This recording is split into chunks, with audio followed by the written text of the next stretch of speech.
So, hello everyone, hope you are doing very well. ये है lecture 3 of demo जिसमें हम ऑडिट के बेसिक्स समझ रहे हैं। तो चलिए, सबसे पहले जो हमने 2 लेक्चर्स में पढ़ा है उसका जो इम्पोर्टेंट पार्ट है वो रिवाइज कर लेते हैं फटाफट। ऑडिट है उसमें मेन इम्पोर्टेंट थिंग है ओपिनियन एक्सप्रेस करना। सो दो टाइप्स के ओपिनियन हो सकते हैं, unmodified and modified opinion. But उसके लिए दो टर्म्स जो समझना जरूरी है, that is financial reporting framework and miss statement. Financial reporting framework presentation and preparation का जो फ्रेमवर्क है जिसके हिसाब से फाइनेंशियल स्टेटमेंट्स प्रिपेयर किए जाते हैं, राइट। वो nature of entity, objective of financial statement और लॉ और रेगुलेशन की रिक्वायरमेंट के हिसाब से हो सकता है।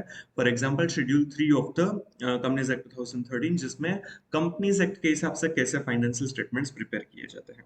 एंड सेकंड मिस स्टेटमेंट मतलब कि difference between amount classification, presentation और disclosure is required to be reported in the financial statement as per applicable FRF or and as reported in the financial statement, मतलब कि जैसा होना चाहिए था as per applicable financial reporting framework और जो actual में रिपोर्ट किया गया है फाइनेंशियल स्टेटमेंट में, अगर उन दोनों के बीच कुछ भी डिफरेंस है तो उसे मिस स्टेटमेंट कहा जा सकता है, राइट। वो फ्रॉड या एरर की वजह से हो सकते हैं।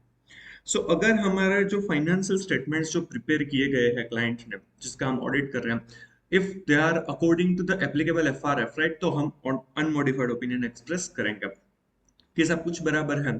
क्योंकि मिसस्टेटमेंट का मतलब ही है कि आपके फाइनेंशियल रिपोर्टिंग फ्रेमवर्क के हिसाब से फाइनेंशियल स्टेटमेंट्स प्रिपेयर नहीं हुए हैं। अगर हुए हैं तो unmodified opinion true and fair view present कर रहा है, ऐसा हम कह सकते हैं। जबकि modified opinion, when sufficient appropriate audit evidences are obtained and financial statements are not free from material misstatement, तब हम modified opinion express करेंगे। या फिर हमें sufficient appropriate audit evidences provide ही नहीं किए गए हैं to determine whether financial statements are free from material misstatement or not, तब हम modified opinion express करेंगे। इसके भी 3 सब टाइप्स है, qualified, adverse and disclaimer of opinion, और उसके लिए हमें pervasiveness वर्ड समझना जरूरी है। परवेसिवनेस वर्ड है मतलब कि फाइनेंशियल स्टेटमेंट, पूरे ही फाइनेंशियल स्टेटमेंट को अफेक्ट करेगा। वो मिसस्टेटमेंट या फिर पॉसिबल मिसस्टेटमेंट के कॉन्टेक्स्ट में यूज किया जाता है। पॉसिबल मिसस्टेटमेंट्स मतलब कि जब भी आपको सफिशिएंट अप्रोप्रिएट ऑडिट एविडेंस नहीं मिले हैं और डाउट होता है कि यहाँ पर मिसस्टेटमेंट हो सकते हैं, दैट इज पॉसिबल मिसस्टेटमेंट्स। अगर मिसस्टेटमेंट्स या फिर possible misstatements are not confined मतलब कि नॉट रिस्ट्रिक्टेड और limited to specific item, element और account of the financial statement, या फिर if it is if it is if it is confined, limited, then it is substantial part of the financial statement, or if it is about disclosure then it is fundamental to users understanding, तो उसे pervasive कहा जाएगा। अब ये pervasive और material के हिसाब से डिसाइड किया जाता है कि कौन सा ओपिनियन एक्सप्रेस करना है। When sufficient appropriate audit evidences are obtained and financial statements have some misstatements. If those misstatements are material but not pervasive, then we express qualified opinion. If those misstatements are material and pervasive, then adverse opinion. अगर हमें sufficient appropriate audit evidences मिले ही नहीं है to determine whether financial statements are free from material misstatement or not, और जो possible misstatements हमें लग रहे हैं वो material but not pervasive, तो qualified opinion, material and pervasive तो हम disclaimer of opinion express करेंगे, right। फिर हमने ऐसे 200 जो हमारा पहला स्टैंडर्ड है ऑडिटिंग का, overall objectives of independent auditor and conduct of an audit in accordance with standards on auditing समझा था, जिसके हिसाब से ओवरऑल ऑब्जेक्टिव क्या है ऑडिटर का वो हमने समझा था। ओवरऑल ऑब्जेक्टिव है to obtain reasonable assurance whether financial statements are free from material misstatement whether due to fraud और error, and thereby enabling to express an opinion whether financial statements are prepared in accordance with applicable financial reporting framework। मतलब कि हमें reasonable assurance लेना है कि financial statement free from material misstatement है या नहीं, और जो फाइनेंशियल स्टेटमेंट है वो एप्लीकेबल एफआरएफ के हिसाब से बने या नहीं, उसके ऊपर हम ओपिनियन एक्सप्रेस करेंगे।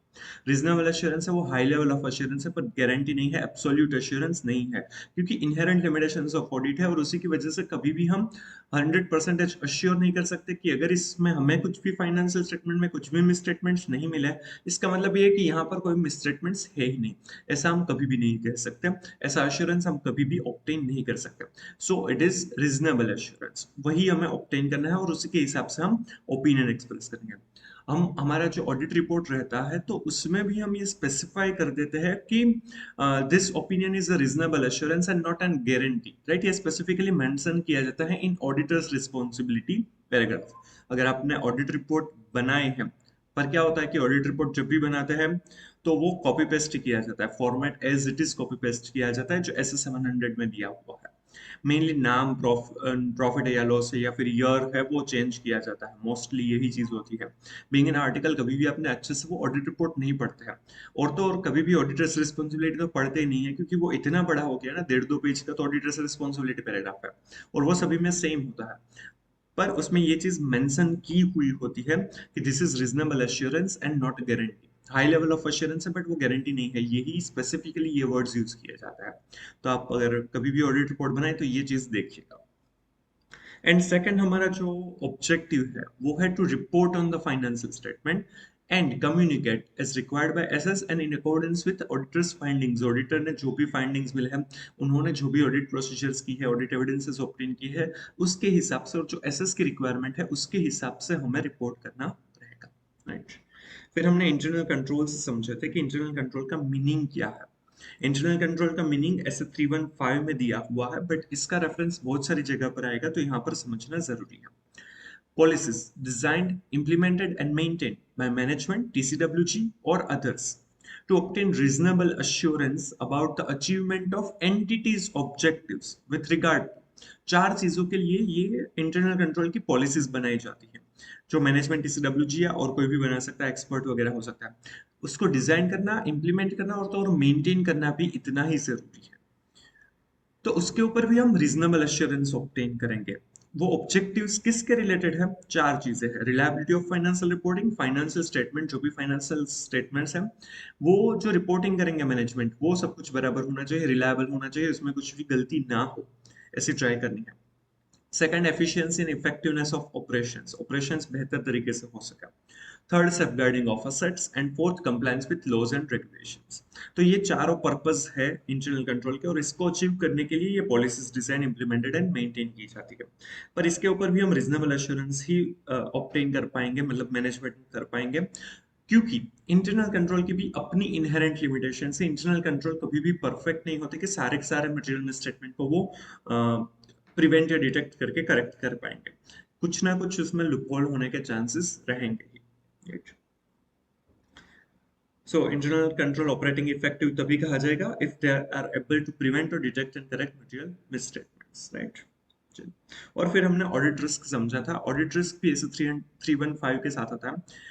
ऑडिट रिस्क मतलब कि auditor expresses inappropriate opinion when financial statements are materially मिसस्टेटेड।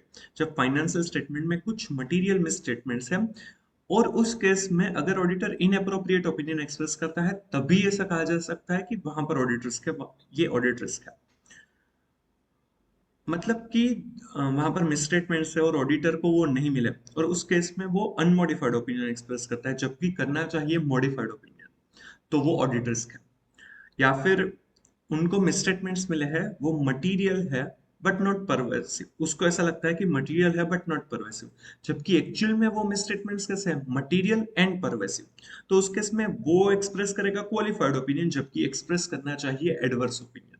तो मतलब आप थोड़ा सा लिबरल ओपिनियन दे रहे हैं, उस केस में ऑडिट रिस्क आएगा। जो होना चाहिए उनसे लिबरल ओपिनियन है, तो ऑडिट रिस्क कहा जाएगा। उल्टा पॉसिबल नहीं है कि आपको लग रहा है कि यहाँ पर मिसस्टेटमेंट्स है, मटेरियल मिसस्टेटमेंट्स है, बट एक्चुअल में वहां पर मिसस्टेटमेंट्स है ही नहीं। आप मॉडिफाइड ओपिनियन दे रहे हैं जबकि आपको देना चाहिए अनमॉडिफाइड ओपिनियन। ऐसे सिचुएशन नहीं होगी। फर्स्ट रीजन उसका ये कह सकते हैं कि क्लाइंट कभी भी एक्सेप्ट नहीं करेगा अगर वहां पर मिसस्टेटमेंट्स नहीं है तो। अगर वो मिसस्टेटमेंट्स होगा तो भी ट्राई करते हैं कि ये मिसस्टेटमेंट नहीं है, ऐसा हमें समझे। और अगर वहां पर एक्चुअल में मिसस्टेटमेंट्स नहीं होंगे तो वो कभी भी एक्सेप्ट नहीं करेगा कि यहाँ पर मिसस्टेटमेंट्स है ही नहीं। समझ में आ रहा है? मतलब मिसस्टेटमेंट्स है, सॉरी, मिसस्टेटमेंट्स नहीं है वहां पर, वो कभी भी ऐसा एक्सेप्ट नहीं करेगा कि हाँ हाँ ठीक है आप कह रहे हो वो सही है, आप मॉडिफाइड ओपिनियन दे दीजिए। ऐसा कभी भी सिचुएशन नहीं होगा, और ऑडिटर भी इतना रेशनल नहीं होता है कि वो वहां पर मिसस्टेटमेंट्स नहीं है उसको ऐसे Yes, sir. मिसस्टेटमेंट करके मॉडिफाइड ओपिनियन एक्सप्रेस कर। सॉरी, हर्ष तुमने कुछ कहना है, कुछ डाउट है?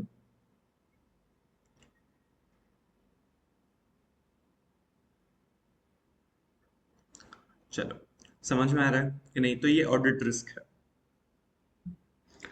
और Auditor is not expected and cannot make audit risk to zero due to inherent limitations of audit audit की इनहेरेंट लिमिटेशंस है और उसी वजह से कभी भी ऑडिटर जो है वो ऑडिट रिस्क को कभी भी जीरो नहीं कर सकता राइट वहां पर कुछ ना कुछ ऑडिट रिस्क सारे ही ऑडिट में कुछ ना कुछ ऑडिट रिस्क तो रहने ही वाले हैं और उसी ऑडिट रिस्क को हमें हो सके उतना कम करना है उसको लोअर लेवल पर लेकर आना है इस तरह से हमें ऑडिट प्रोसीजर्स परफॉर्म करनी है जिससे ये ऑडिट रिस्क है वो हमारा कम हो सके उतना हमें ध्यान रखना चाहिए समझ में आ रहा है चलिए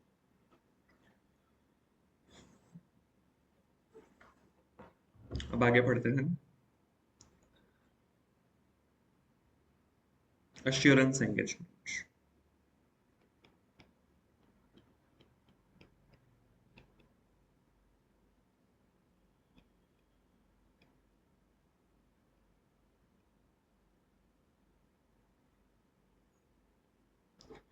assurance engagement क्या होता है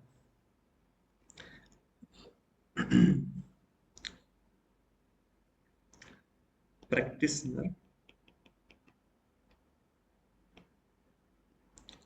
expresses conclusion to enhance degree of confidence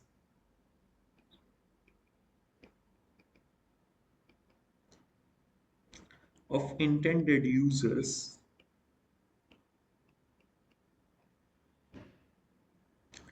other than responsible party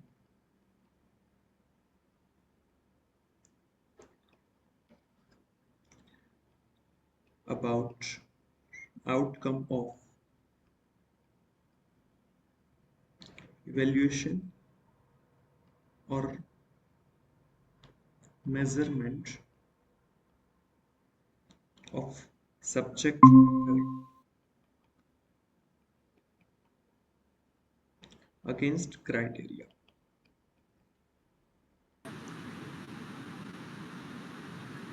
ये assurance engagement की definition है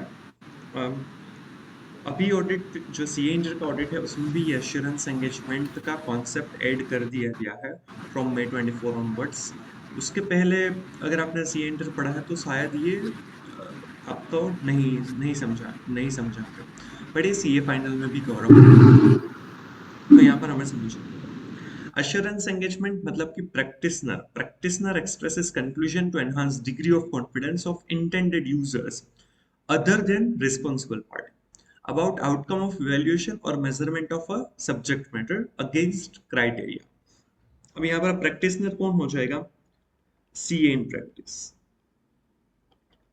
CA in practice है वो practitioner है वो एक्सप्रेस करते हैं क्या कंक्लूजन कोई भी ओपिनियन कोई भी जो चीजें उन्होंने चेक की एग्जामिनेशन की उसके बेसिस पर वो कोई कंक्लूजन के ऊपर आएगा वो अपना ओपिनियन एक्सप्रेस करेगा किस लिए करेगा to enhance the degree of confidence वो जो भी चीज है जो भी चीज के ऊपर ओपिनियन दे रहा है उसके ऊपर कॉन्फिडेंस बढ़ाने के लिए किसका कॉन्फिडेंस बढ़ाने के लिए ऑफ इंटेंडेड यूजर्स जिस चीज का वो चेक करने वाले जिसका यूज करने वाले लोग हैं उनका कॉन्फिडेंस बढ़ सके इसीलिए वो ओपिनियन कंक्लूजन देते हैं ये इंटेंडेड यूजर्स क्या हो सकते हैं कौन हो सकता है for example share holders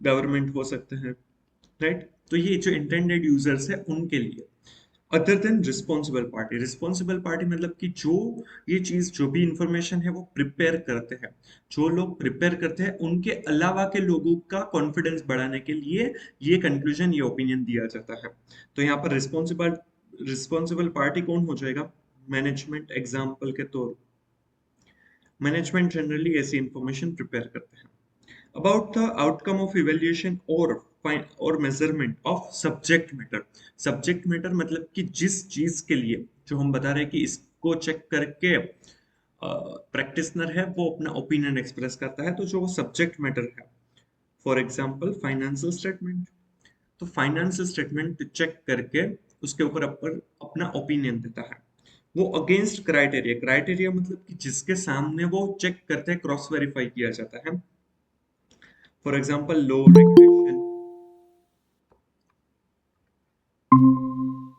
low regulation हो गया, या फिर एसएस वगैरह हम कह सकते हैं। तो ये सारी चीजें देखकर वो अपना ओपिनियन एक्सप्रेस करता है। चलिए फिर से समझते हैं। अश्योरेंस एंगेजमेंट मतलब कि प्रैक्टिसनर जो सीए इन प्रैक्टिस है, वो अपना कंक्लूजन एक्सप्रेस करते हैं to enhance the degree of confidence of intended users other than responsible party about outcome of evaluation or measurement of subject matter against criteria। मतलब कि जो सीए इन प्रैक्टिस है, वो सब्जेक्ट मैटर मतलब कि financial statement या other financial information को check करते हैं, एग्जामाइन करते हैं, इवेल्युएट या मेजर करते हैं। किसके सामने? कोई भी क्राइटेरियाज। जैसे कि अगर ऑडिट कर रहे हैं तो वो स्टैंडर्ड्स ऑन ऑडिटिंग के हिसाब से, वो जो भी ऑर्गेनाइजेशन का ऑडिट कर रहे हैं तो उसके जो भी लॉ रेगुलेशन एप्लीकेबल है, फॉर एग्जांपल अगर कंपनी है तो कंपनीज एक्ट 2013 का कंप्लायंस हुआ है या नहीं, वो देखेंगे। वो किसने बनाया होगा? रिस्पॉन्सिबल पार्टी ने। Responsible party for example management, उन्होंने बनाया होगा। तो जो मैनेजमेंट ने फाइनेंशियल स्टेटमेंट्स प्रिपेयर किए हैं वो स्टैंडर्ड्स ऑन ऑडिटिंग या फिर और कंपनीज एक्ट या और लॉ के सामने हम चेक करेंगे, इवेल्युएट करेंगे, मेजर करेंगे to enhance the degree of confidence of intended users. वो जो फाइनेंशियल स्टेटमेंट है उसका जो यूज करने वाले हैं, उनके यूजर्स के कॉन्फिडेंस को बढ़ाने के लिए हम ये कंक्लूजन, कंक्लूजन मतलब कि हमारा जो ओपिनियन है वो हम एक्सप्रेस करेंगे, तो वो अश्योरेंस एंगेजमेंट कहा जाएगा। ऑडिट है वो one of the assurance engagements है। मोस्टली जो हम समझते हैं वो क्या है? Audit, right. तो audit is one of the assurance engagement कि भाई हाँ ये चीज है, इसमें हम अश्योरेंस देते हैं। हम क्या करते हैं? फाइनेंशियल स्टेटमेंट को चेक करते हैं और उसके ऊपर हम ओपिनियन एक्सप्रेस करते हैं weather financial statement provides true and fair view और नॉट। समझ में आ रहा है? तो वो one of the assurance engagement है, एंगेजमेंट है। हम अश्योरेंस प्रोवाइड करते हैं कि ये बराबर है या नहीं। रीजनेबल अश्योरेंस हम प्रोवाइड करते हैं कि फाइनेंशियल स्टेटमेंट में सब कुछ मोटा मोटी सब कुछ बराबर है या नहीं, सब कुछ बराबर है या नहीं। समझ में आ रहा है? तो यहाँ पर ऑडिटर जो है वो सीए इन प्रैक्टिस है। ऑडिट जो स्टेचुटरी ऑडिट है वो सिर्फ सीए इन प्रैक्टिस ही कर सकते हैं। तो वो जो सीए इन प्रैक्टिस है उसे प्रैक्टिसनर कहा जाएगा। Practitioner is a wider term than auditor. Auditor one of the assurance engagement है, बट जितनी भी अश्योरेंस एंगेजमेंट है वो कोई भी करेगा तो उससे इन जनरल क्या कहा जाएगा? उसे सीए इन प्रैक्टिस कहा जाएगा। बट अगर सीए इन प्रैक्टिस किसी फाइनेंशियल स्टेटमेंट का ऑडिट कर रहे हैं तो उसे ऑडिटर कहा जाएगा। बट आपके जितने जो भी प्रिंसिपल है वो क्या है? इन जनरल क्या है? सीए इन प्रैक्टिस है, प्रैक्टिसनर है। अगर वो कोई स्पेसिफिक ऑडिट कर रहे हैं, किसी कंपनी का ऑडिट कर रहे हैं, तो वो उस कंपनी के लिए क्या है? ऑडिटर है। समझ में आ रहा है? वो कंक्लूजन ओपिनियन एक्सप्रेस करते हैं। जो हम ऑडिट रिपोर्ट देते हैं तो वो कंक्लूजन देते हैं। वो किस लिए देते हैं? जनरली हम ऑडिट रिपोर्ट है कंपनी के केस में किसको एड्रेस करते हैं? हम किसको एड्रेस करते हैं कंपनी के केस में ऑडिट रिपोर्ट?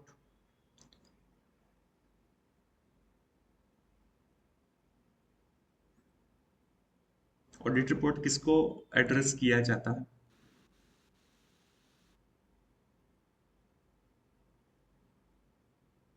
हर्ष बोलो।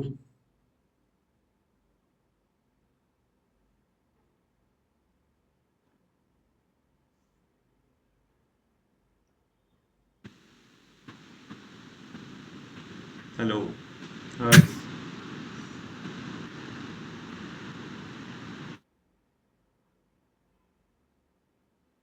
Sir board of directors.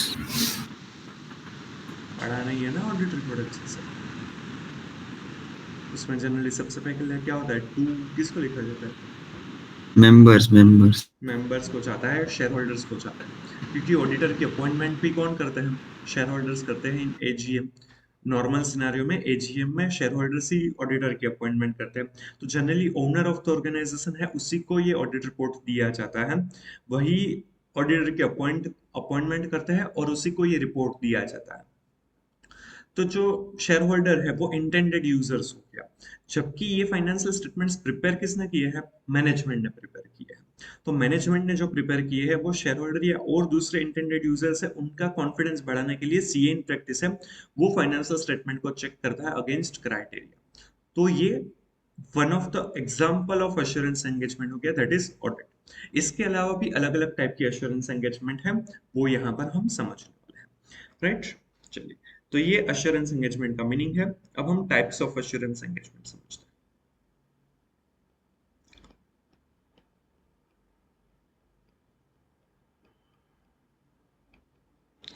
Generally 3 type की अश्योरेंस एंगेजमेंट्स जो है उसमें और सी इन प्रैक्टिस है वो इन्वॉल्व होते हैं। First one is reasonable assurance engagement.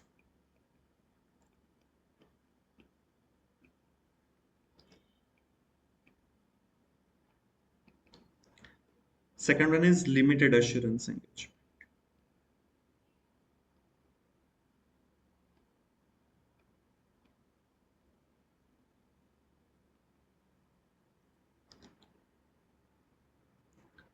And third one is other assurance engagement.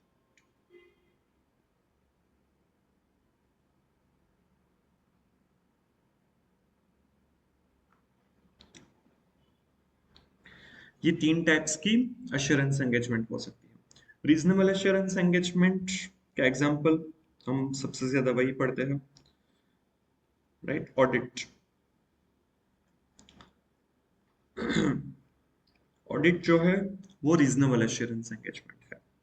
उसमें रीजनेबल एश्योरेंस प्रोवाइड किया जाता है जो क्या है, हाई लेवल ऑफ एश्योरेंस।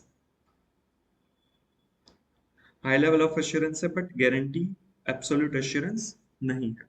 समझ में आ रहा है? लिमिटेड एश्योरेंस एंगेजमेंट का एग्जांपल है रिव्यू। हर्ष, पता है रिव्यू और ऑडिट में क्या डिफरेंस होता है?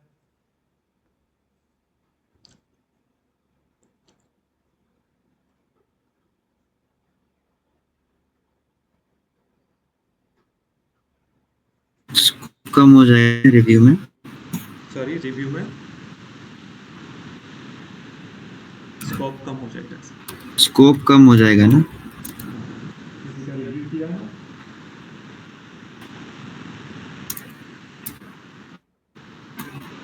हाँ किया है। बस मतलब वो टाइप ऑफ कंपनी कौन सी होती है? लिस्टेड। Listed, right. वो कब किया जाता है जनरली?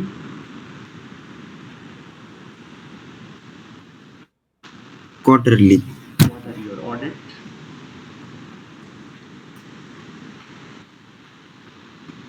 ऑडिट मतलब at the end of the financial year. हाँ, मतलब कर कभी भी सकते हैं बट उसका रिपोर्टिंग जो है वो ईयर एंड के बाद ही किया जाता है। जनरली जो रिव्यू है वो लिस्टेड कंपनीज के लिए कंपलसरी है, क्वार्टरली रिव्यू कंपलसरी है, हम्म। राइट? वो with in 45 days from the end of the quarter उनको रिपोर्ट देना है, रिव्यू रिपोर्ट देना रहता है सीएन प्रैक्टिस में। जबकि ऑडिट है वो ईयर एंड के 60 डेज के अंदर लिस्टेड कंपनीज में कंपलसरी है कि आपको कंप्लीट करके वो रिपोर्ट इश्यू करना है। तो एवरी क्वार्टर लिस्टेड कंपनीज का रिव्यू किया जाता है और उनका भी रिपोर्ट दिया जाता है, और ईयर एंड के बाद पूरा ऑडिट, पूरे फाइनेंशियल ईयर के लिए ऑडिट ओपिनियन, ऑडिट रिपोर्ट दिया जाता है, राइट? फर्स्ट 3 क्वार्टर्स के लिए रिव्यू होता है और लास्ट क्वार्टर के बाद ईयर एंड हो जाता है तो उसके बाद पूरा ही ऑडिट रिपोर्ट दिया जाता है, पूरा ओपिनियन, पूरे ही फाइनेंशियल स्टेटमेंट, पूरे साल के लिए जो फाइनेंशियल स्टेटमेंट है उसके ऊपर अपना ओपिनियन एक्सप्रेस करते हैं, राइट? तो अब देखिए ऑडिटर रिव्यू में, हाँ हर ऑडिटर रिव्यू में कुछ प्रोसीजरियल डिफरेंस, मतलब कि क्या डिफरेंस लगा है, तुम्हें देखने को मिला हुआ है कि कुछ प्रोसीजर जो ऑडिट में करते हैं बट रिव्यू में नहीं करते, या रिव्यू में करते हैं ऑडिट में नहीं करते, और व्हाटएवर। ऑडिट में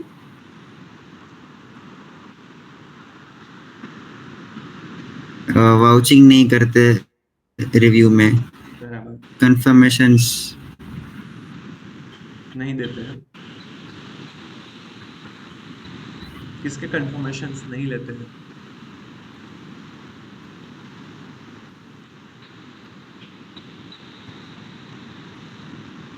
अपने टीआरटीपी के। Okay, trade receivable, trade payables के नहीं लेते हैं, ओके।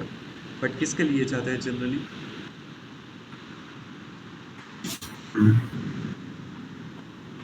बैंक्स। बैंक्स तो नहीं है यार क्वार्टर।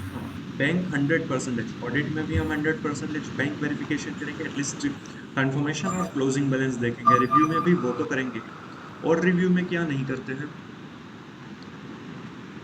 जो ऑडिट में स्पेसिफिकली किए ही जाते हैं।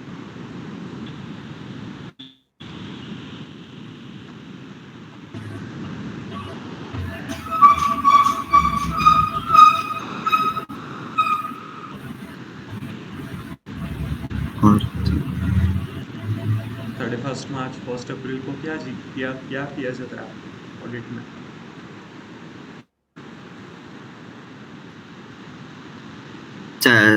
स्टॉक वेरिफिकेशन, हाँ वो भी नहीं थे। हाँ, स्टॉक वेरिफिकेशन ऑडिट में कंपलसरी है, बट रिव्यू में नहीं किया जाता, राइट? वो हाँ पॉसिबल नहीं है। बट डेप्रिसिएशन का वैल्यूएशन, डेप्रिसिएशन वो तो करते हैं, वो दोनों में देखते हैं कि डेप्रिसिएशन बराबर है या नहीं। तो कुछ चीजें ऑडिट में है वो ज्यादा की जाती है, एक्सटेंसिव क्योंकि प्रोसीजर होती है। पीए क्या कुछ कहना है अर्स? क्योंकि पीए ने देना रहता है ना, तो डेप्रिसिएशन। हाँ, और फिक्स्ड एसेट की वैल्यू भी उसके ऊपर ही डिपेंडेबल है, तो वो देख सकते हैं, इतना टाइम भी नहीं लगता उसमें। बट जितने हम्म। जितना हम ऑडिट में इन डिटेल इनवॉइसेस देखते हैं, वाउचिंग वेरिफिकेशन करते हैं, फिजिकल वेरिफिकेशन ऑफ इन्वेंटरी करते हैं, वो सब कुछ रिव्यू में नहीं किया जाता है। रिव्यू में बैंक है, डेप्रिसिएशन हो गया, इन्वेंटरी का वैल्यूएशन देखते हैं, बट इन्वेंटरी का फिजिकल वेरिफिकेशन हम नहीं करते हैं। तो जो इम्पोर्टेंट ज्यादा मैटर करती है चीजें और जिसमें इतना टाइम नहीं जाता, वही रिव्यू में किया जाता है। पर ऑडिट जो है उसमें सब कुछ एलाबरेटिव प्रोसीजर्स रहती है, एक्सटेंसिव प्रोसीजर्स रहती है। लिमिटेड एश्योरेंस एंगेजमेंट है तो उसमें भी हमें सफिशिएंट अप्रोप्रिएट एविडेंसेस तो ऑब्टेन करने ही है, ऑडिट में भी करने हैं, but sufficient appropriate evidences audit के केस में हाई लेवल ऑफ एश्योरेंस, मतलब कि रीजनेबल एश्योरेंस लेने के लिए किया जाता है। जबकि लिमिटेड एश्योरेंस एंगेजमेंट का नाम ही लिमिटेड एश्योरेंस है, तो वो हाई लेवल ऑफ एश्योरेंस नहीं है, वो रीजनेबल एश्योरेंस नहीं है। ये lower level of assurance than reasonable assurance. यहाँ पर जो अश्योरेंस मिलता है, राइट, वो लोअर लेवल ऑफ अश्योरेंस है। ये रीजनेबल अश्योरेंस नहीं है लिमिटेड अश्योरेंस में, that is moderate level of assurance.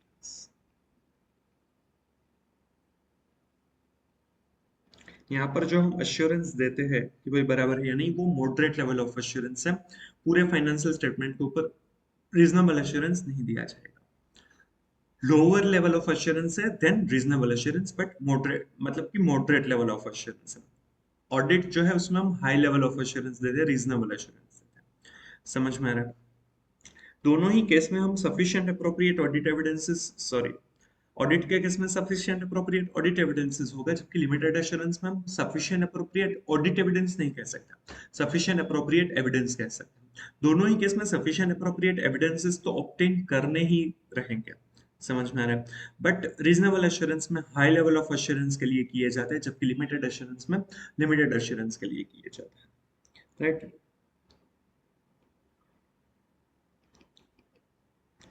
तो सफिशिएंट अप्रोप्रिएट एविडेंसेस के बिना तो हम कोई कंक्लूजन पर पहुंच ही नहीं पाएंगे, अदरवाइज वो अश्योरेंस नहीं रहेगा। अश्योरेंस के लिए सफिशिएंट अप्रोप्रिएट एविडेंसेस ऑब्टेन करना नेसेसरी है। अगर हम एविडेंसेस चेक नहीं कर रहे तो वो अश्योरेंस एंगेजमेंट कभी भी नहीं है, ये याद रखिएगा, राइट?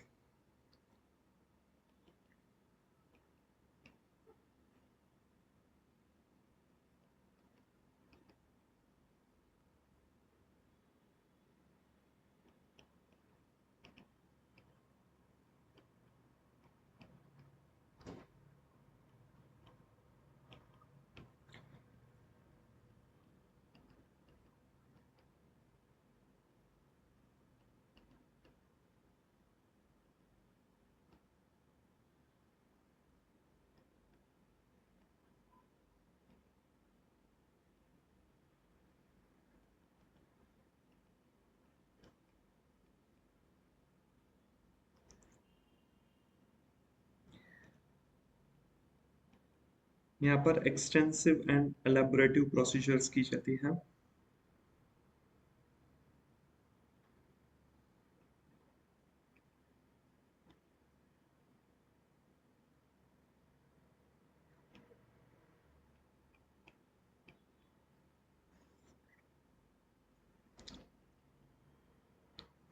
फ्यूअर प्रोसीजर्स यहाँ पर परफॉर्म की जाती है।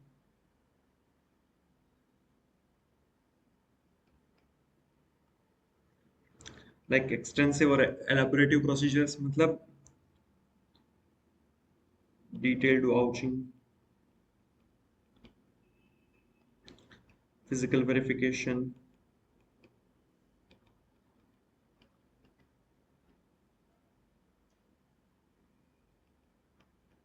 of inventory, confirmations to trade receivable and trade payables। समझ में आ रहा है? जबकि यहाँ पर like bank confirmations, depreciation calculation देखते हैं, इन्वेंट्री वैल्यूएशन देख सकते हैं।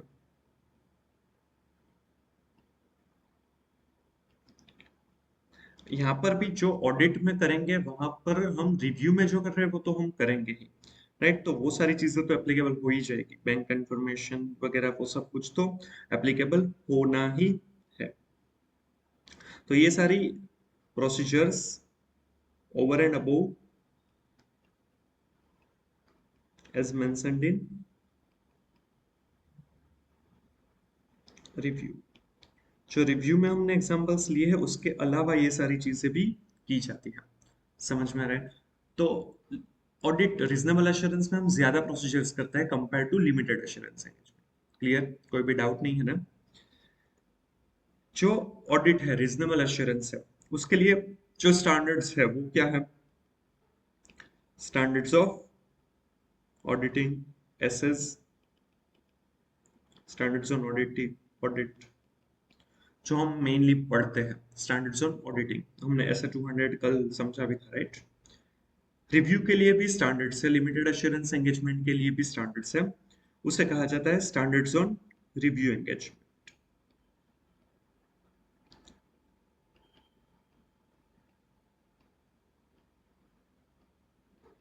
एसआरईज, स्टैंडर्ड्स ऑन रिव्यू एंगेजमेंट्स दिए हुए हैं। दो स्टैंडर्ड्स है स्टैंडर्ड्स ऑन रिव्यू एंगेजमेंट में। टोटल स्टैंडर्ड्स ऑन ऑडिटिंग है वो अराउंड 38 है, और वो सारे के सारे आपके सिलेबस का पार्ट है। चैप्टर 1 to 8 जो ऑडिट के है वो स्टैंडर्ड्स ऑन ऑडिटिंग के ऊपर है। फिर चैप्टर 9, 10 एंड 11 जो है उसमें अलग अलग बाकी के स्टैंडर्ड्स दिए हैं। उसमें से एक है standards on review engagement. Standards on review engagement भी हम पढ़ने वाले हैं, राइट? फिर अदर एश्योरेंस एंगेजमेंट है। अदर एश्योरेंस एंगेजमेंट जो है उसमें देखिए, ये reasonable assurance engagement as well as limited assurance engagement है। ये हिस्टोरिकल फाइनेंशियल इंफॉर्मेशन के ऊपर किया जाता है।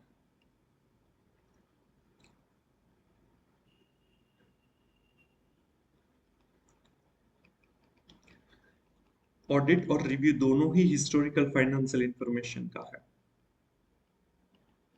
हिस्टोरिकल फाइनेंशियल इंफॉर्मेशन मतलब क्या होगा? हिस्टोरिकल फाइनेंशियल इंफॉर्मेशन का मतलब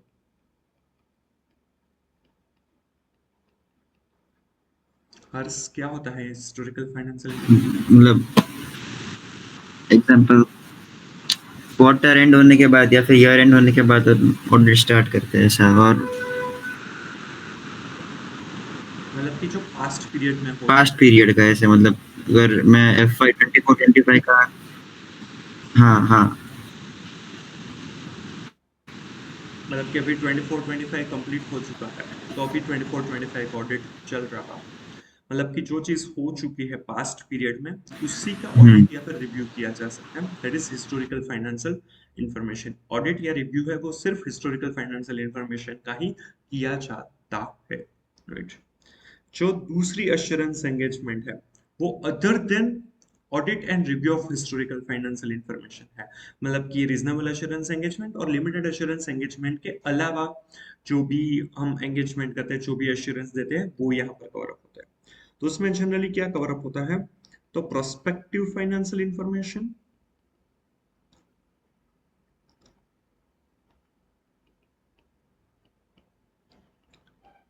एंड इंटरनल कंट्रोल्स। जो भी प्रोस्पेक्टिव फाइनेंशियल इंफॉर्मेशन है, मतलब कि जो फ्यूचर में होने वाला है, प्रोस्पेक्टिव फाइनेंशियल स्टेटमेंट्स प्रिपेयर किए जाते हैं जब भी प्रोस्पेक्टस अगर हमें इश्यू करना है, तो उसमें प्रोस्पेक्टिव फाइनेंशियल इंफॉर्मेशन की जरूरत पड़ती है। तो वो या फिर इंटरनल कंट्रोल कैसे है, वो हमें जरूरत पड़ती है। वो चेक करने के लिए अगर सी एन प्रैक्टिस को अपॉइंट किया गया है, तो वो अदर अश्योरेंस एंगेजमेंट होगा, क्योंकि अदर अश्योरेंस एंगेजमेंट मतलब कि assurance engagement other than audit and review of historical financial information, right. तो प्रोस्पेक्टिव फाइनेंशियल इंफॉर्मेशन हो सकता है या फिर इंटरनल कंट्रोल। अगर आपने शार्क टैंक इंडिया देखा है, तो उसमें भी जो शार्क्स है वो पूछते हैं कि भाई आपका इस ईयर का टारगेट क्या है, कितना आप सेल कर देंगे, या फिर 5 साल में आपका टारगेट क्या है। वो जनरली वैल्यूएशन भी किया जाता है, जो वो उनकी आस्क रहती है ना, डिमांड रहती है कि भाई मुझे ये 10 करोड़ रुपए चाहिए, इसके सामने इतने परसेंटेज इक्विटी के सामने 1 करोड़ रुपए चाहिए इतनी इक्विटी के सामने। वो जो वैल्यूएशन भी करा जाता है, वो फ्यूचर में कितना टर्नओवर वगैरह होगा, प्रॉफिट वगैरह होगा, वो सभी चीजों को ध्यान में रखा जाता है। तो वो चीजें भी अप्रूव करते हैं सीए, राइट। तो सीए प्रैक्टिशनर है वो वो ये फ्यूचर में क्या होगा उसे भी अप्रूव करते हैं, अश्योर करते हैं। हाँ, हम गारंटी नहीं दे सकते कि जो हमने वो जो प्रोस्पेक्टिव फाइनेंशियल इंफॉर्मेशन है वो एक्चुअल में अचीव होगी ही, बट जो सिचुएशन के हिसाब से उन्होंने बनाया है, वो सब कुछ कैसा लग रहा है, सब कुछ बराबर लग रहा है। समझ में आ रहा है।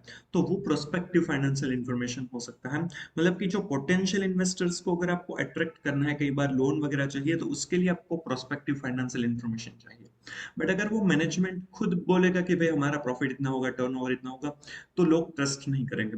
बट अगर वो सीए इन प्रैक्टिशनर जो है, सीए इन प्रैक्टिस है, उन्होंने अगर अप्रूव किया है, उन्होंने अगर अश्योरेंस दिया है, तो वहां पर चांसेस ज्यादा है कि वो प्रोस्पेक्टिव फाइनेंशियल इंफॉर्मेशन जो भी है उसके ऊपर ट्रस्ट कर सके। एक्चुअल में तो हुआ नहीं है, वो फ्यूचर में अचीव होगा, तो कोई ऐसे प्रूफ्स नहीं होते कि जिसके ऊपर रिलाई कर सके। इसीलिए उसके ऊपर सी इन प्रैक्टिस का जो कंक्लूजन है, राइट, वो मैटर करता है। समझ में आ रहा है। चलिए, तो इसमें प्रोस्पेक्टिव फाइनेंशियल इंफॉर्मेशन या इंटरनल कंट्रोल को चेक किया जाता है। देखिए यहाँ पर भी ये फ्यूचर ओरिएंटेड है। अब ये फ्यूचर ओरिएंटेड है, तो उसमें क्या होगा कि कभी भी हम high level of assurance achieve obtain नहीं कर पाएंगे। यहाँ पर जो ओपिनियन होगा, वो जो भी कंक्लूजन है, जो भी हमारा एश्योरेंस है, वो मॉडरेट लेवल का है। क्योंकि हम यहाँ पर क्या करते हैं कि भाई अजम्पशंस चेक करते हैं। करंट डेटा जो भी होगा, वो करंट डेटा पर कुछ उन्होंने अजम्पशन लिए होंगे कि भाई मेरा जो सेल है वो 5 साल में डबल हो सकता है, मेरा जो एक्सपेंस है वो इतना हो सकता है, प्रॉफिट इतना हो सकता है। गवर्नमेंट की पॉलिसीज ध्यान में रखेंगे। जनरली इस इंडस्ट्री का ग्रोथ कितना हो रहा है वो देखा जाएगा, उसका पोटेंशियल क्या है वो देखा जाएगा, इसकी फ्यूचर में डिमांड क्या होगी, वो किस तरीके से ज्यादा सेल्स कर पाएंगे, राइट, वो कहाँ कहाँ पर सेल करने वाले हैं, वो सारी चीजें देखी जाएगी। फ्यूचर में क्या होने वाला है वो भी उनको प्रेडिक्ट करना पड़ेगा। एटलीस्ट रीजनेबल assumptions तो लेने ही पड़ेंगे कि क्या हो सकता है। हाँ, अनसर्टेनिटीज रहेगी। कोरोना जैसे सिचुएशन को कोई भी पहले से प्रेडिक्ट नहीं कर सकता है, बट कुछ चीजें वो प्रेडिक्ट कर सकता है। समझ में अगर मतलब कि ट्रम्प है वो कंटिन्यूअसली टैरिफ के लिए सभी को डराता रहता है, राइट। तो वो अगर उनकी प्रोडक्ट के बारे में ट्रम्प ने बताया है, उन्होंने जो लिस्ट वगैरह दिया है, उसमें कहीं पर भी उनके चांसेस है कि उनकी प्रोडक्ट अगर उसमें ऐड हो सकती है, तो उसकी इम्पैक्ट भी उनको कंसिडर करनी रहेगी। गवर्नमेंट का अप्रोच क्या है, अगर वो पहले से पता चल रहा है, कहीं पर भी हिंट दिया हुआ है, कोई भी बजट में बताया गया है, तो उसकी भी इम्पैक्ट उनको कंसिडर करनी रहेगी। एआई, अब तो आर्टिफिशियल इंटेलिजेंस है, उनका इंपॉर्टेंस क्या है, कंटेंट का इंपॉर्टेंस क्या है, राइट। एप्लीकेशन, अब तो सब कुछ क्विक डिलीवरी प्लेटफॉर्म्स पर भी आपको बेचना पड़ता है, तो वहां पर आपके पोटेंशियल क्या है, वो सारी चीजें पहले से देखनी होगी, और उसके बेसिस पर डिसाइड करना होता है कि क्या फ्यूचर में अचीव हो पाएगा। समझ में आ रहा है। तो ये सारी चीजें, ये सारे assumptions है, वो प्रोस्पेक्टिव फाइनेंशियल इंफॉर्मेशन में होते हैं। तो बीइंग अ सीए हमें ये चेक करना है कि जो assumptions ली है वो अप्रोप्रिएट है या नहीं, और वो मतलब कि कोई भी अनरीजनेबल नहीं है ना। क्योंकि कई बार इन्वेस्टमेंट लाने के चक्कर में जो मैनेजमेंट होता है वो कुछ अनरीजनेबल assumptions ले ही लेते हैं। शार्क टैंक इंडिया में भी 2-4 बार तो मैंने भी देखा हुआ है कि जब जो भी स्टार्टअप्स आए हैं, उसका वैल्यूएशन बहुत ही ज्यादा होता है। अभी उसका सेल्स बहुत ही कम है, फिर भी वो 400 करोड़ का वैल्यूएशन लेकर आते हैं। तो वो जो वैल्यूएशन है वो कई बार, वो जो अजम्पशंस है वो कई बार कैसे हो जाते हैं, अनरीजनेबल हो जाता है। समझ में आ रहा है? तो ऐसे वहां पर भी अमन गुप्ता ने एक बार जो ये हुआ था 400 करोड़ का वैल्यूएशन, दो गर्ल्स फर्स्ट सीजन में लेकर आई थी कुछ वो फ्रूट्स या वेजिटेबल्स की लाइफ कितनी है वो चेक करने का मशीन उन्होंने बनाया था। तो उसके लिए 400 करोड़ का वैल्यूएशन दिया गया था और अभी इतना सेल भी नहीं था। तभी अमन गुप्ता ने ऐसी कमेंट की थी कि आपको सीए बदलने की जरूरत है। क्यों? क्योंकि सीए ने ही वो कुछ अप्रूव किए होंगे, वो कुछ बताया होगा कि भाई इतना वैल्यूएशन होना चाहिए। तो वो जो फ्यूचर में उसका मार्केट वगैरह है, तो वो assumptions जो है वो सीए कई बार चेक करते हैं, बराबर है या नहीं वो देखते हैं। तो वो जो assumptions है उसके ऊपर हमें एश्योरेंस देना है कि वो बराबर है या नहीं, और अनरीजनेबल नहीं है, और वो कंसिस्टेंटली फॉलो हुए या नहीं। तो हम यहाँ पर जो करते हैं ये मॉडरेट लेवल ऑफ अश्योरेंस हो जाएगा, क्योंकि अजम्पशंस बराबर है या नहीं वो हम चेक करते हैं, बट अजम्पशंस एक्चुअल में अचीव होंगे या नहीं वो हमें नहीं पता है, और इसी वजह से ये मॉडरेट लेवल ऑफ अश्योरेंस बन जाएगा।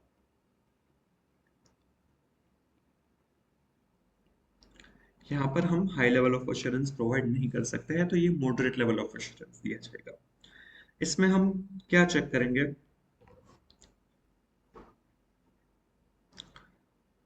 एग्जामिनेशन ऑफ रीजनेबलनेस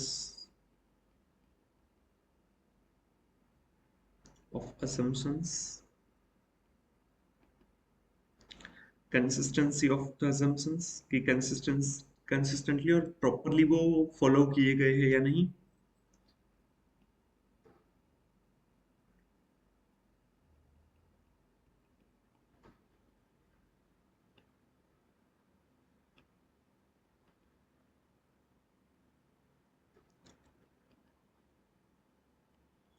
उनका प्रेजेंटेशन जो भी है,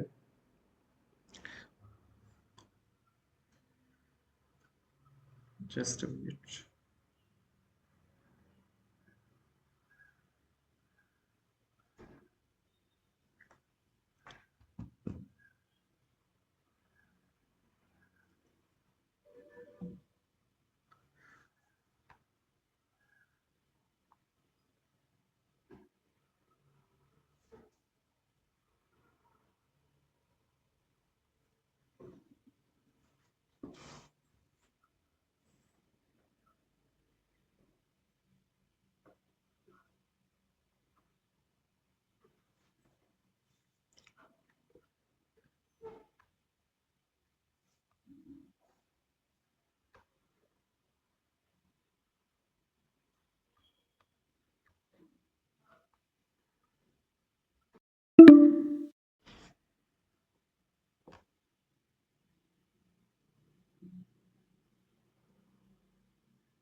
लाइट चली गई इसलिए ऐसा थोड़ा सा हुआ।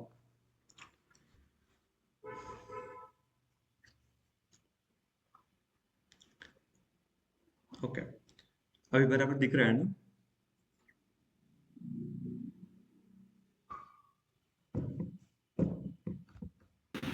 Yes sir.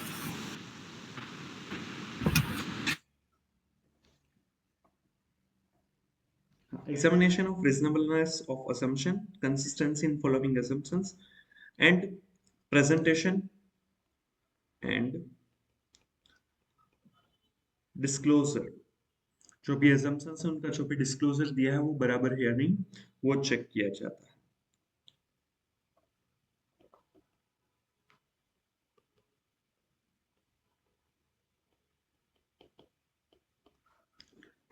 समझ में आ रहा है?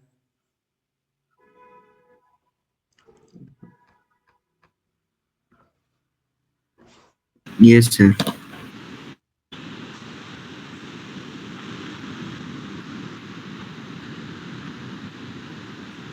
Just hold for a minute।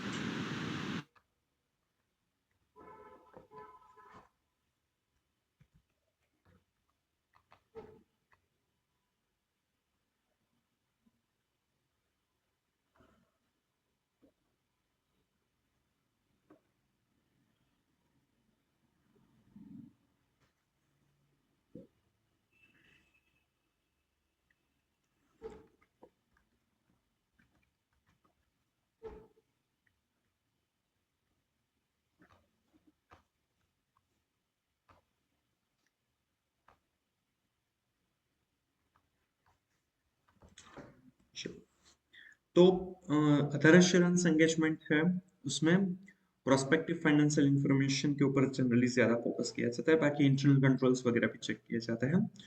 तो ये मॉडरेट लेवल ऑफ एश्योरेंस हम ऑब्टेन कर पाएंगे, बट यहाँ पर हाई लेवल ऑफ एश्योरेंस हम ऑब्टेन नहीं कर पाएंगे। और यहाँ पर भी उसके स्टैंडर्ड्स है, वो है स्टैंडर्ड्स ऑन एश्योरेंस एंगेजमेंट।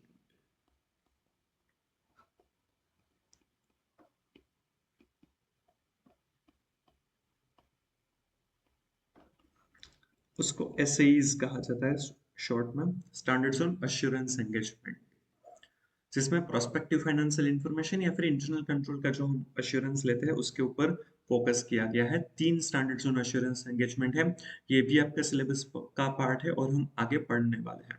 समझ में आ रहा है? तो ये 3 टाइप की एश्योरेंस एंगेजमेंट हो सकती है: reasonable assurance engagement, limited assurance engagement and other assurance engagement. Right? Reasonable assurance engagement high level of assurance है, लिमिटेड एश्योरेंस एंगेजमेंट है वो लोअर लेवल ऑफ एश्योरेंस है, उसमें मॉडरेट लेवल ऑफ एश्योरेंस दिया जाता है। और अदर एश्योरेंस एंगेजमेंट होगी जिसमें प्रोस्पेक्टिव फाइनेंशियल इंफॉर्मेशन या फिर इंटरनल कंट्रोल के ऊपर फोकस किया जाएगा। यहाँ पर भी हमें मॉडरेट लेवल ऑफ एश्योरेंस ही हम ऑब्टेन कर पाएंगे। समझ में आ रहा है? राइट? तीनों के स्टैंडर्ड्स है। ऑडिट के लिए स्टैंडर्ड्स ऑन ऑडिटिंग है एसएस, जो 38 है, हमारा चैप्टर 1 to 8 उसी के ऊपर है। स्टैंडर्ड्स ऑन रिव्यू एंगेजमेंट, ये भी हमारा 2 है और उसका भी एक चैप्टर दिया गया है। स्टैंडर्ड्स ऑन अश्योरेंस एंगेजमेंट 3 है और उसका भी एक चैप्टर है जिस जो पे हमें कवर अप करना रहेगा। ये सारी अश्योरेंस एंगेजमेंट है जिसमें हम अश्योरेंस प्रोवाइड करते हैं वेदर जो सब्जेक्ट मैटर है वो बराबर है या नहीं। उसके ऊपर हम अपना कंक्लूजन ओपिनियन एक्सप्रेस करते हैं जिससे इंटेंडेड यूजर्स हैं उनका कॉन्फिडेंस एनहांस हो सके। राइट? चलिए, अब एक और टाइप की सर्विस हो सकती है, और टाइप की एक एंगेजमेंट होती है जिसे रिलेटेड सर्विसेज कहा जाता है। ये जो रिलेटेड सर्विसेज है ये अश्योरेंस एंगेजमेंट नहीं होता है।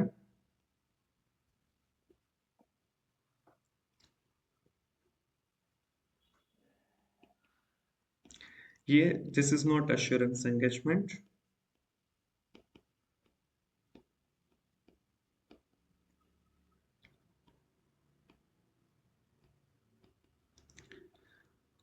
Practitioner performs agreed upon procedures.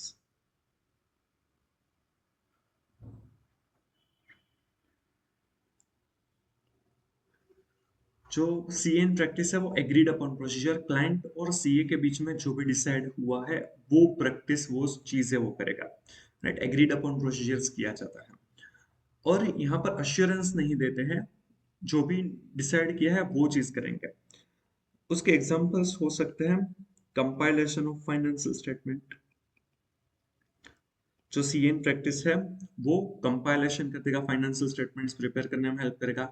या part of compilation of financial statement भी हो सकता है, मतलब कि सिर्फ पीएनएल बना दिया, सिर्फ बैलेंस शीट बना दी। या फिर वो कुछ एग्रीड अपॉन प्रोसीजर्स करते हैं ऑन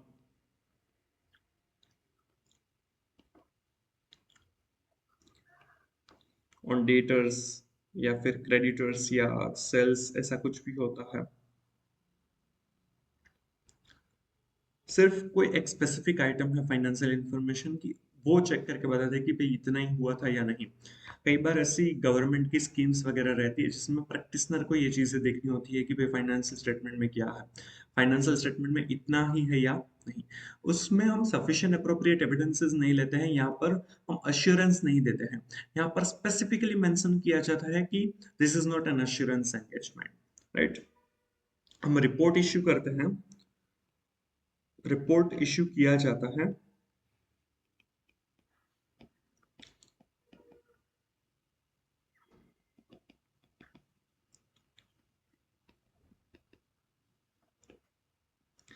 बट वहां पर स्पेसिफिकली ऐसा इंक्लूड किया जाता है।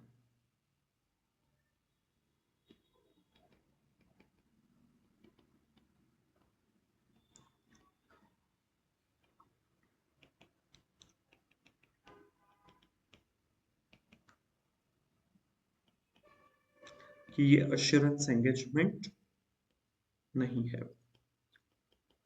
स्पेसिफिकली ऐसा मेंशन किया जाता है कि ये अश्योरेंस एंगेजमेंट नहीं है। समझ में आ रहा है? तो अश्योरेंस एंगेजमेंट नहीं है, एग्रीड अपॉन प्रोसीजर क्लाइंट और जो सी एन प्रैक्टिस है वो डिसाइड करते हैं कि हम ये करेंगे, और उसके ऊपर कोई भी अश्योरेंस ओपिनियन प्रोवाइड नहीं किया जाता है, सिर्फ देखा जाता है जो भी एग्रीड अपॉन प्रोसीजर है वो परफॉर्म की जाती है। तो ये अश्योरेंस एंगेजमेंट नहीं है, बट इसके भी स्टैंडर्ड्स दिए गए हैं, स्टैंडर्ड्स ऑन रिलेटेड सर्विसेज,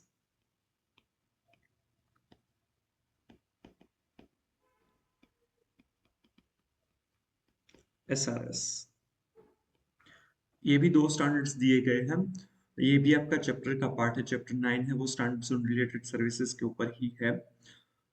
तो ये स्टैंडर्ड्स आईसीआई ने दिए हैं, ये फॉलो करके ही हमें ये रिलेटेड सर्विसेज मतलब कि एग्रीड अपॉन प्रोसीजर जो है वो परफॉर्म करनी है, उसको फॉलो करना है, बट अश्योरेंस रिपोर्ट हमें अश्योरेंस रिपोर्ट हमें इश्यू नहीं करना है। समझ में आ रहा है? तो ये चार टाइप की एंगेजमेंट हो सकती है: reasonable assurance engagement, limited assurance engagement, other assurance engagement and related services agreed upon procedures. But यहाँ पर ये जो audit review and other assurance engagement है, रीजनेबल अश्योरेंस, लिमिटेड अश्योरेंस और अदर अश्योरेंस एंगेजमेंट है, ये तीन अश्योरेंस एंगेजमेंट्स हैं, जबकि ये रिलेटेड सर्विसेज अश्योरेंस एंगेजमेंट नहीं है, एंगेजमेंट है। ये सीएन प्रैक्टिशनर परफॉर्म करते हैं, बट ये अश्योरेंस एंगेजमेंट नहीं है, यहाँ पर वैसा कंक्लूजन नहीं दिया जाता है। तो यहाँ पर generally sufficient appropriate evidences are not obtained,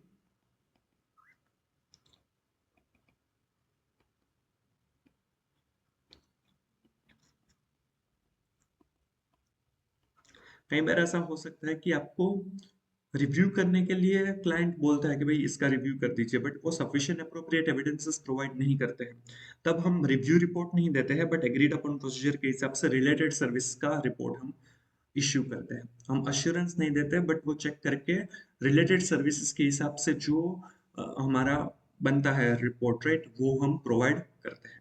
समझ में आ रहा है? राइट। तो ये चार टाइप की एंगेजमेंट हो सकती है और उसके चार टाइप के स्टैंडर्ड्स हैं। ये जो चारों स्टैंडर्ड्स है, राइट, उसे एंगेजमेंट स्टैंडर्ड्स कहा जाता है।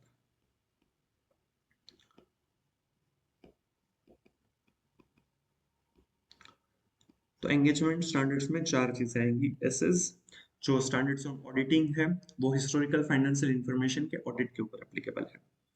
Then standards on review engagement, standards on review engagement से वो लिमिटेड एश्योरेंस एंगेजमेंट में एप्लीकेबल है हिस्टोरिकल फाइनेंशियल इंफॉर्मेशन की।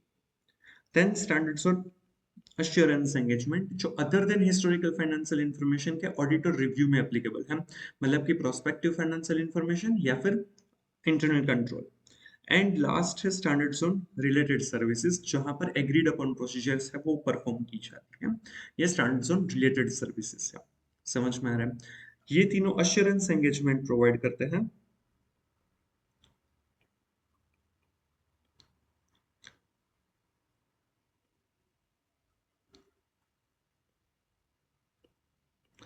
बट एसआरएस जो है वो नॉट एन अश्योरेंस एंगेजमेंट है, बट अश्योरेंस एंगेजमेंट नहीं है। जो भी क्लाइंट और सीएन प्रैक्टिस के बीच डिसाइड हुआ है कि क्या करना है, कौन से सर्विस देने हैं, उसे एंगेजमेंट कहा जाता है। तो उसके लिए स्टैंडर्ड्स है।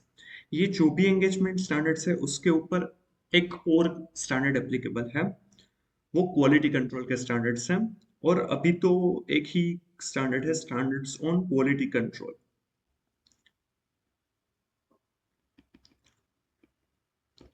ये जो स्टैंडर्ड्स ऑन क्वालिटी कंट्रोल है वो पूरी फॉर्म को एप्लीकेबल है, एप्लीकेबल टू सीए फॉर्म। जो भी सीए फर्म अगर अश्योरेंस या फिर कोई भी एंगेजमेंट में इन्वॉल्व है, उनको ये standards on quality control SQC applicable हो जाएंगे। अभी एक ही एसक्यूसी है, एसक्यूसी 1। एसक्यूसी 1 का नाम ही है कि quality control in a quality control for a firms providing services of audit, audit of historical financial information, audit and review of historical financial information, other assurance and related services. उसी के ऊपर ये quality control के standards applicable होते हैं। तो जो भी एंगेजमेंट स्टैंडर्ड्स है उसके ऊपर एसक्यूसी आएगा, स्टैंडर्ड ऑन क्वालिटी कंट्रोल, जिसमें सीए फर्म को किस तरह से अपनी सर्विसेज प्रोवाइड करनी चाहिए उसकी पॉलिसीज बनाई जाती है। स्टैंडर्ड्स क्या रहेंगे, राइट, किस तरह से क्वालिटी मेंटेन की जाएगी, वो एसक्यूसी में समझाया हुआ है। एक ही एसक्यूसी है। एक्चुअल में अब ये एसक्यूसी की जगह पर एसक्यूएम आ चुके हैं, स्टैंडर्ड ऑन क्वालिटी मैनेजमेंट। दो एसक्यूएम्स आए हैं, एसक्यूसी का रिप्लेसमेंट है standards on quality management 1 and standards on quality management 2। ये 1 अप्रैल 2025 से वॉल्यूंटरीली अप्लाई हुआ है सीए फॉर्म्स को, और 1 अप्रैल 2026 से मैंडेटरी हो जाएंगे। तो चांसेस है कि ये एसक्यूसी को चेंज करके एसक्यूएम बनाया जाएगा। आपके सिलेबस में कब से चेंज होगा वो मुझे नहीं पता है, बट ऐसे चांसेस रहेंगे कि वो जल्द से जल्द चेंज हो जाएगा। एसक्यूएम उन्होंने नोटिफाई कर दिए हैं, और 1 अप्रैल 2025 से रिकमेंडेटरी नेचर पर अप्लाई भी हो चुके हैं। 1 अप्रैल 2026 से वो मैंडेटरी भी हो जाएंगे। सो मोस्टली ऐसे चांसेस रहेंगे कि आपको वो आपके सिलेबस में कवर अप हो जाएंगे, राइट। एसक्यूसी भी आपको पढ़ाया हुआ है, ये चैप्टर 1 के अंदर एसक्यूसी पढ़ाया हुआ है, क्वालिटी कंट्रोल के ऊपर फोकस किया गया है। स्टैंडर्ड्स ऑन ऑडिटिंग जो है वो चैप्टर 2 से लेकर 8 में पढ़ाया गया है। चैप्टर 9 जो है वो एसआरएस के ऊपर है। चैप्टर 10 और 11 में मुझे एग्जैक्टली याद नहीं है एसआरईज, और एक में है एसआईज। तो मतलब कि 11 चैप्टर जो है वो स्टैंडर्ड्स के ऊपर डिपेंडेबल है आपके। टोटल 19 चैप्टर्स है, उसमें से 11 चैप्टर्स है वो स्टैंडर्ड्स जो है उसके ऊपर डिपेंडेबल है। समझ में आ रहा है। और आपका सब्जेक्ट का नाम भी वही है, पेपर का नाम advanced auditing, assurance and professional ethics. तो एडवांस्ड ऑडिटिंग और अश्योरेंस के जो स्टैंडर्ड्स है वो 11 चैप्टर्स में कवर अप किए हैं। और इन सभी का जो वेटेज है आपके सिलेबस में, एग्जाम में इसका जो वेटेज है वो अराउंड 55 मार्क्स जितना है, 45 टू 50 मार्क्स, 50 टू 55 मार्क्स जितना हम कह सकते हैं। ऑप्शंस वगैरह को कंसिडर करेंगे तो आपको 50 टू 55 मार्क्स चैप्टर 1 टू 11 में मिल जाएंगे। चैप्टर 1 टू 11 में ये सारे स्टैंडर्ड्स कवर अप किए हैं। समझ में आ रहा है। एसक्यूसी से लेकर एसआरएस सभी कुछ कवर अप किया गया है। इसमें से 50-55 मार्क का पूछा जाता है। चलिए, कोई डाउट नहीं है ना हर्ष?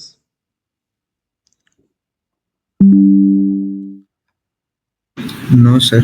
एक जो सर्टिफिकेशन करते हैं वो इसमें कहीं नहीं आएगा ना, सर्टिफिकेशन सर्विसेज? उसके ऊपर सर्टिफिकेशन के लिए पूरा अलग से गाइडेंस नोट दिया है, उसी के हिसाब से वो प्रोवाइड किया जाता है। जनरली जो भी कंपनीज में जो भी क्लाइंट है उसमें बहुत सारे सर्टिफिकेट्स होते हैं फॉर गवर्नमेंट पर्पसेस, कई बार कोटेशन देने होते हैं तो उसके लिए दिया जाता है। तो वो उसका अलग से गाइडेंस नोट है, उसके ऊपर से उसके हिसाब से हम करते हैं वो जो भी इशू करते हैं वो। बराबर। बाकी यहाँ पर एक्चुअली ऐसा है, पावर फेलियर है तो, और मेरा लैपटॉप की भी बैटरी कम है, तो तुम लिख लो। आ, आगे हम अगर लाइट आ जाएगी तो हम आगे करेंगे, अदरवाइज बाकी का कल कंटिन्यू करेंगे, क्योंकि लाइट नहीं है तो लैपटॉप नहीं चलेगा, और तो कोई ऑप्शन नहीं है अभी।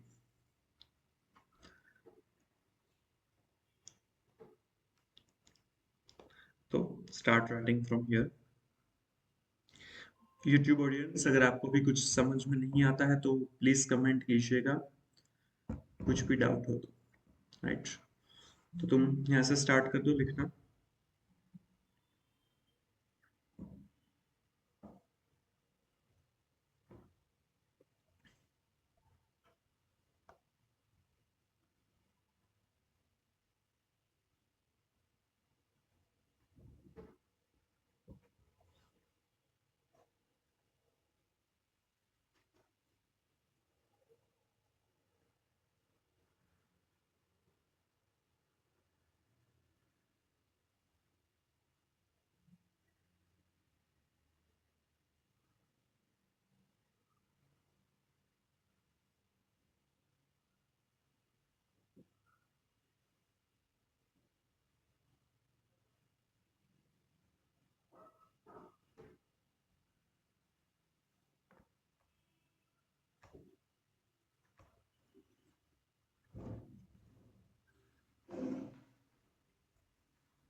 ये लिख लिया।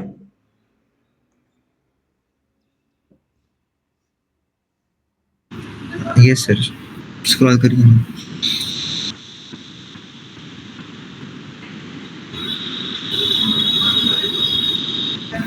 यहाँ पर भी अदर एश्योरेंस एंगेजमेंट में भी ये prospective financial information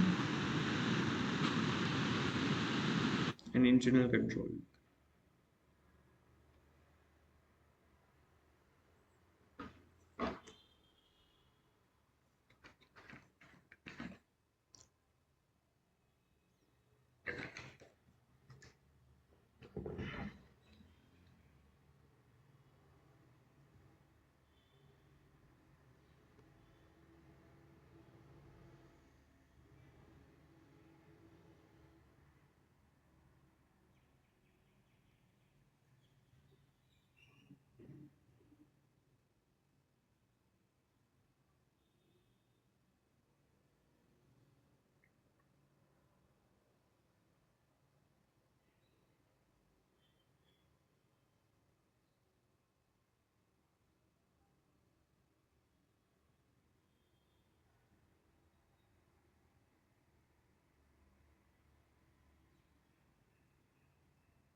sir zoom out कर सकते हैं थोड़ा? पूरा एक साथ दिखेगा।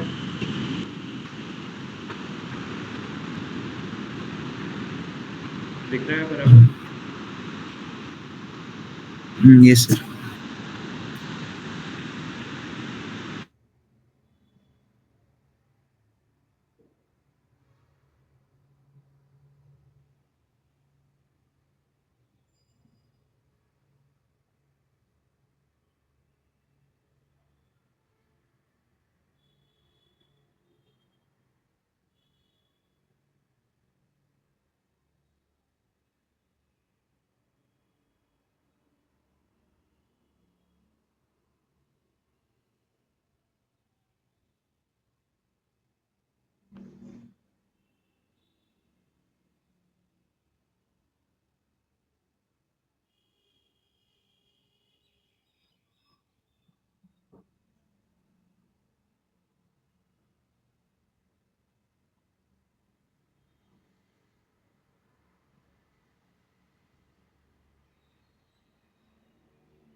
Just hold for a minute, तो मैं ये अब पावर आ चुका है, तो लाइट आ चुकी है ना, तो मैं चेंज कर देता हूँ इसका मिररिंग, फिर तुम कंटिन्यू करना देखना।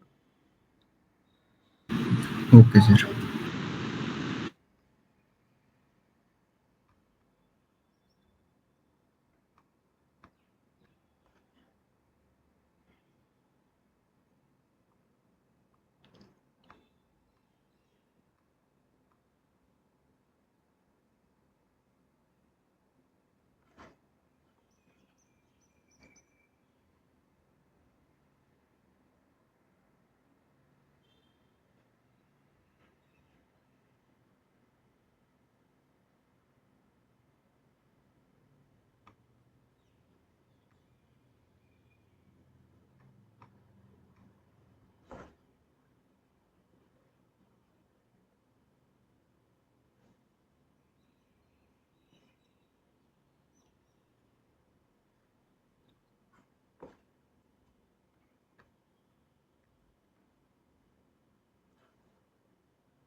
सर स्क्रॉल करिए।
Then Yes, sir.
हाँ sir, done. Okay,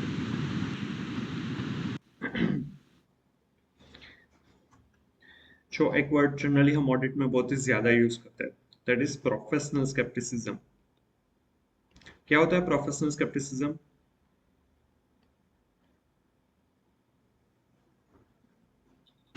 To remain alert during the audit. Alert.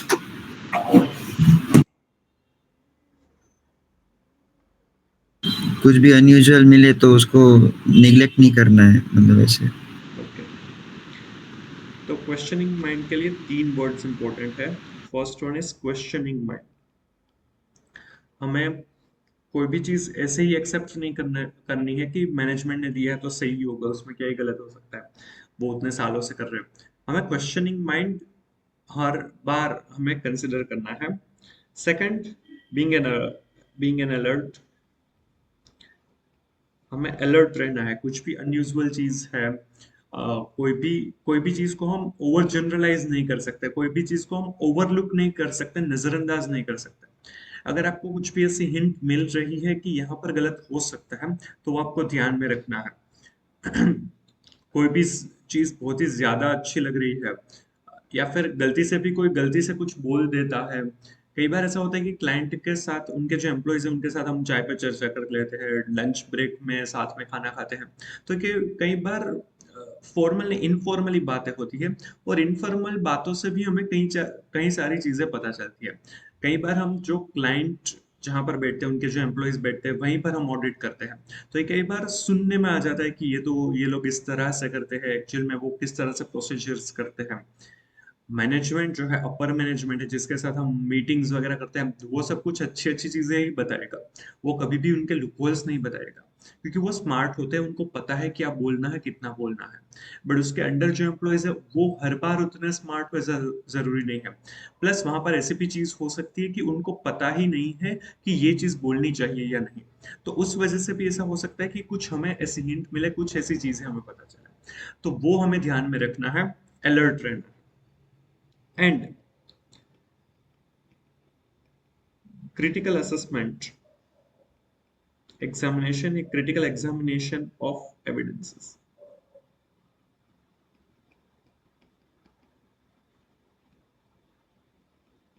जो भी हमें एविडेंसेस मिले हैं उसको क्रिटिकली एग्जामाइन करना है। कोई भी चीज हम ओवर जनरलाइज, ओवरलुक नहीं कर सकते हैं, अदरवाइज रिस्क बढ़ सकता है। मैनेजमेंट ने अब तक ऐसा कुछ भी नहीं किया है, फ्रॉड नहीं किया है, कोई भी एरर नहीं मिली है। तो हम ऐसा नहीं मान सकते कि यहाँ पर स्केप्टिसिज्म मेंटेन करने की जरूरत नहीं है। पास्ट एक्सपीरियंस को हमें डिसरिगार्ड नहीं करना है। हाँ, वो अच्छे है, फाइन, ठीक है। फाइन, अच्छे है, इसका मतलब ये भी नहीं है कि हम उसके ऊपर बहुत ज्यादा डाउट करें। पर हमें प्रोफेशनल स्केप्टिसिज्म भी उसके साथ मेंटेन करनी है। पास्ट में उन्होंने कुछ भी गलती नहीं है, कुछ भी खराब नहीं किया, दैट डजंट मीन कि अभी वो नहीं कर सकते। ऐसा भी हो सकता है कि पास्ट में हमें वो नहीं मिला हो। तो कोई भी चीज, हम पास्ट एक्सपीरियंस को टोटली डिसरिगार्ड भी नहीं करेंगे, और ऐसा भी नहीं होना चाहिए कि पास्ट एक्सपीरियंस अच्छा है, राइट, इस वजह से हमें प्रोफेशनल स्केप्टिसिज्म मेंटेन ना करें। दोनों में बैलेंस करना है। अगर आपको कुछ भी ऐसी चीज मिल रही है, हिंट मिल रही है, तो आपको वो अच्छे से देखना ही चाहिए। समझ में आ रहा है? क्लाइंट जो कह रहा है वो सिर्फ एज इट इज हमें नहीं मानना है, उसके लिए एविडेंस होने चाहिए, वो सफिशिएंट और अप्रोप्रिएट एविडेंस होने चाहिए, तो प्रॉब्लम नहीं है। अदरवाइज हमें प्रोफेशनल स्केप्टिसिज्म मेंटेन करनी ही होगी, right. It should be maintain through out the audit. और ये हम ऐसा लिखते भी है, हमारा जो रिपोर्ट होता है, ऑडिट रिपोर्ट, उसमें हम ये मेंशन भी करते हैं कि professional scepticism is maintained through out the audit. आप कभी भी पढ़ना, ऑडिटर्स रिस्पॉन्सिबिलिटी वाला जो पैराग्राफ रहता है, उसमें ये चीज मेंशन भी की जाती है कि professional scepticism is maintained through out the audit. समझ में आ रहा? तो ये मेंटेन होना जरूरी है। क्लियर? ये लिख लो, फिर हम चैप्टर स्टार्ट करते हैं, chapter 5, audit evidence.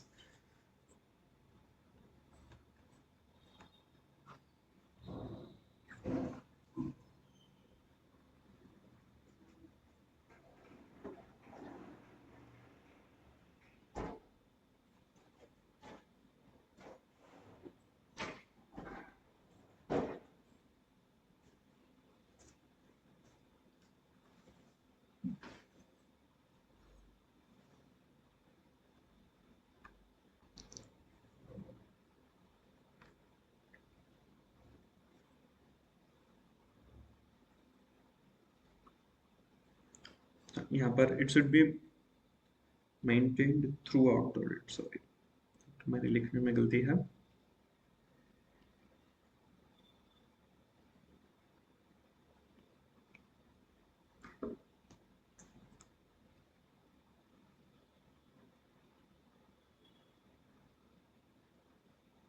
Done sir.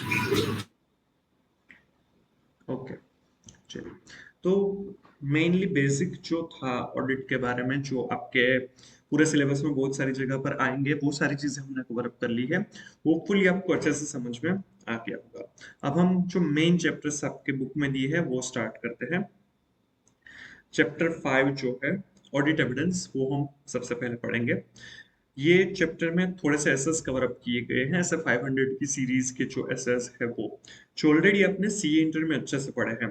तो ये यहाँ पर पूरा इन डिटेल नहीं दिया हुआ है, बट ये जो समरीज दे रखी है, वो समरीज को अच्छे से पढ़ना है। और जो लेवल ऑफ क्वेश्चन है वो काफी इंक्रीज कर दिया गया है। जो सीए इंटर में आप क्वेश्चंस के आंसर करते थे, उनसे लेवल काफी अच्छा हो गया है। तो वो जो लेवल के क्वेश्चन है वो हम यहाँ पर कवर अप करेंगे। ये आपने पढ़ा हुआ है, तो ये चैप्टर आपके लिए कंपैरेटिवली इजी हो जाएगा समझने के लिए। इसलिए सबसे पहले हम ये समझने वाले हैं, ऑडिट एविडेंस। इसमें हम ऐसे 500, 501, 505, 510, 530 और 550 जो है वो हम कवर अप करने वाले हैं। इसकी समरीज दे रखी है, और जो जो चीजें इसमें यहाँ पर समरी है, उसके अलावा अगर कुछ भी चीज जरूरी होगी तो वो भी मैं समझाऊंगा, जिस टाइप के क्वेश्चंस आपको पूछे जाते हैं। और इस चैप्टर में जितने भी टॉपिक्स है, ये जितने भी सारे एसेस है, राइट, यहाँ पर ये 6 एसेस कवर अप किए हैं। तो ये जो सारे के सारे 6 एसेस है, उसके रिलेटेड जितने भी क्वेश्चंस होंगे, RTP, MTP, past papers, even IBS में भी कवर अप किए गए होंगे, तो वो भी हम इसी चैप्टर के साथ समझ लेंगे, ताकि बाद में कोई भी प्रॉब्लम ना हो। राइट, ये चैप्टर अच्छे से हो जाना चाहिए। एसएफ, अब जो आपकी ऑडिट की मॉड्यूल है, उसमें ये एक कॉन्सेप्ट ऐड किया गया है कि सबसे पहले एक स्टोरी टाइप दे रखते हैं कि कोई एक पर्सन है, उसको ये चीज हो रही है, तो क्या करना चाहिए ऑडिट रिलेटेड, उसको ये डाउट है, ये प्रॉब्लम है, और उसके बेसिस पर मतलब जितना भी चैप्टर में कवर अप होने वाला है, उसका यहाँ पर एक बैकग्राउंड जैसा या स्टोरी टाइप बनाया जाता है, जो आपको पढ़ने की जरूरत नहीं है, इसका कुछ खास इंपॉर्टेंस नहीं है। चलिए, SF 500 audit evidence, right, chapter आपका ये पूरा SF 500 है, वो आपने सी इंटर में काफी इन डिटेल पढ़ा हुआ है, काफी इंपॉर्टेंट ऐसे बन जाता था सी इंटर के लिए, राइट। सीए फाइनल में कंपैरेटिवली कम इंपॉर्टेंट है, बट ये बेस है, ऑडिट एविडेंस कलेक्ट करना हमारी बेसिक लायबिलिटी रहती है, तो ये समझ में तो आना ही चाहिए, इसका बेस तो पता ही होना चाहिए, राइट। SF 500 में ऑडिट एविडेंस के बारे में है। ऑडिट एविडेंस जनरली क्या होता है, information used by the auditor, कोई भी इंफॉर्मेशन अगर ऑडिटर यूज करता है तो उसे ऑडिट एविडेंस कहा जाता है। वो अकाउंटिंग रिकॉर्ड्स भी हो सकता है, कॉन्ट्रैक्ट इनवॉइसेस, एग्रीमेंट्स चेक करते हैं, कोई कंफर्मेशंस चेक करते हैं, लोन एग्रीमेंट है, सब कुछ, वो सारी चीजें हमारे लिए ऑडिट एविडेंस जितना भी हम यूज करते हैं, ये सफिशिएंट और अप्रोप्रिएट होना चाहिए। अब आपने सी इंटर में एसेस पढ़े हैं, तो आपको पता होगा कि हर एसे में कुछ ना कुछ ऑब्जेक्टिव रहते हैं, उस एसे के कुछ ना कुछ ऑब्जेक्टिव रहते हैं, तो वो जो ऑब्जेक्टिव है वो सबसे पहले दिए जाता है स्टैंडर्ड्स में। तो SF 500 का ऑब्जेक्टिव है to perform audit procedures to obtain sufficient appropriate audit evidence based on which auditor reaches to the conclusion and opinion is expressed। तो जो हमें opinion express करना है, तो उसके लिए कुछ conclusion पर पहुंचना है, और वो conclusion के ऊपर पहुंचने के लिए हमें sufficient appropriate audit evidences चाहिए, और उसके लिए हम कुछ ना कुछ audit procedures perform करेंगे। आपने सी इंटर में इन डिटेल 7 audit procedures पढ़ी थी, राइट। इंस्पेक्शन है, observation, external confirmation, recalculation, reperformance, analytical procedure and inquiry, ये सातों प्रोसीजर्स हम परफॉर्म करते हैं, और उसके बेसिस पर हमें ऑडिट एविडेंसेस ऑब्टेन किए जाते हैं। ऐसे 500 में ही ये सातों प्रोसीजर्स हैं, राइट। आईसीए ने जो ऐसे 500 जो भी सारे एसएस है उसका प्रोनाउंसमेंट दिया है, उसमें वो सारी सातों की सातों प्रोसीजर्स मेंशन की गई है, राइट। तो वो सातों प्रोसीजर्स जो है वही परफॉर्म करके हमें sufficient appropriate audit evidences obtain करने रहते हैं, यही SF 500 का ऑब्जेक्टिव है। SF 500 deals with auditors' responsibility to design and perform audit procedures to obtain sufficient appropriate audit evidence to be able to draw reasonable conclusion on which to base the auditor's opinion। Auditor की responsibility है कि वो design करे and perform करे audit procedures perform करे, जिससे उनको sufficient appropriate audit evidences obtain कर पाए, जिसके बेसिस पर वो रीजनेबल कंक्लूजन ड्रॉ कर पाएंगे, और उसके बेसिस पर ऑडिटर का ओपिनियन है वो एक्सप्रेस किया जाएगा। It also explains what constitute audit evidence in an audit of financial statement। किससे audit evidence कहा जाएगा, ये भी SF 500 में कवर अप किया गया है। Audit evidence is the information used by the auditor in arriving at the conclusion on which the auditor's opinion is based। जो भी इंफॉर्मेशन ऑडिटर यूज करते हैं उसे ऑडिट एविडेंस कहा जाता है, जिसके बेसिस पर वो कंक्लूजन पर पहुंचेगा और अपना ओपिनियन एक्सप्रेस करेगा। Audit evidence includes both information contained in the accounting records underlying the financial statements and other information। अब information underlying the accounting records मतलब कि क्या होगा कि जिसके बेसिस पर फाइनेंशियल स्टेटमेंट्स प्रिपेयर किए गए हैं, तो ऐसी जो भी इंफॉर्मेशन है जिसके बेसिस पर फाइनेंशियल स्टेटमेंट्स प्रिपेयर किए गए हैं, अकाउंटिंग रिकॉर्ड्स का पार्ट है, उसे हम ऑडिट एविडेंस कहेंगे। फॉर एग्जांपल, इनवॉइस, कॉन्ट्रैक्ट्स, जो भी लेजर्स वगैरह है, राइट, जो भी सब्सिडरी बुक्स है, लेजर्स है, जर्नल एंट्री है, वो सब कुछ यहाँ पर आ जाता है। इवन जो भी वर्कशीट्स बनाई जाती है, जो भी कॉस्ट रिकॉर्ड्स है, वो हर बार सिस्टम में बनाया हो ऐसा नहीं है, उसकी कई बार वर्कशीट्स, एक्सेल शीट्स वगैरह रहती है, सपोर्टिंग्स डॉक्यूमेंट्स वगैरह रहते हैं, राइट। उसका कैलकुलेशन किया जाता है, इन्वेंट्री वैल्यूएशन वगैरह हो गया, या फिर और भी जो भी कॉस्ट एलिमेंट्स है तो उसका कैलकुलेशन किया जाता है। तो वो जो सारी चीजें हैं वो पार्ट ऑफ अकाउंटिंग रिकॉर्ड्स है, फाइनेंशियल स्टेटमेंट का पार्ट है। तो वो हमारे लिए क्या है, ऑडिट एविडेंस है, क्योंकि उसका सबसे ज्यादा हम यूज करते हैं और फाइनेंशियल स्टेटमेंट बराबर है या नहीं वो चेक करते हैं। Plus other information. तो अब अदर इंफॉर्मेशन में क्या आएगा, ऐसी कौन सी चीज है कि जो फाइनेंशियल स्टेटमेंट में यूज नहीं होती है, वो accounting records underline financial statement नहीं है, फिर भी we use it as audit evidence. तो वो क्या होता है, एग्जांपल कोई बता पाएगा? Harsh, example. Internal control related जो भी होगा वो। इंटरनल कंट्रोल की पॉलिसीज जो होती है, जो आप चेक करते हैं कि भाई बराबर है या नहीं, क्योंकि मैनुअल या पॉलिसीज जो होती है उसके बेसिस पर हम चेक करते हैं कि एक्चुअल में वो फॉलो होते हैं या नहीं। तो वो उसके बेसिस पर फाइनेंशियल स्टेटमेंट प्रिपेयर नहीं होते, मैनुअल्स के बेसिस पर उसका यूज किया जाता है। बट ये अदर इंफॉर्मेशन है, राइट। तो ये उसका एग्जांपल हो जाएगा, बराबर है। इसके अलावा हम यूज करते हैं minutes of meetings. Minutes of meetings में बहुत सारे ऐसे इंपॉर्टेंट डिसीजंस वगैरह लिए जाते हैं।